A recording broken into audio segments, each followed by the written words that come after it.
বউ কথার কথাই কইছে তোমরা 2-3 ভাই, তুমি কেন লাগা তোমার মা বাপরে একা খাওয়াও, তারা 2 ভাই কি খাওয়াইতে পারে না? এ মহিলারা, এ পর্দার অন্তরালের মা বোনেরা, তোমার মতো বোকা আর কেউ নাই। যে মহিলারা শ্বশুর শাশুড়ি নিয়ে খায় না, এ মহিলা বোকা, এ মহিলা বুঝে না। বলে হুজুর কেন? মনে রাখবা এ মহিলারা, তোমার স্বামী যদি তার ইনকাম থেকে তার মা বাপরে খাওয়ায়, আল্লাহ তাআলা তার ইনকামে হাজার হাজার গুণ বরকত দিব। এজন্য কোন সালাক বউয়ে শ্বশুর শাশুড়িরে ফালাইয়া খায় না, লইয়া খায়।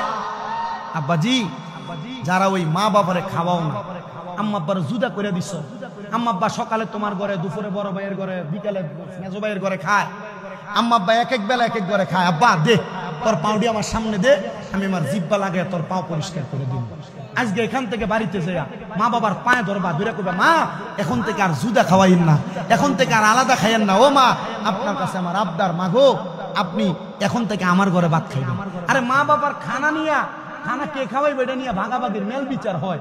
কিন্তু আমরা সমাজে তো এমন হওয়ার কথা ছিল, ইসলাম ধর্মের মানুষ, মা বাবারে কে খাওয়াইবো প্রত্যেক বেলা মা বাপরে নিয়ে টানাটানি হবে, কথা কয় না কেন?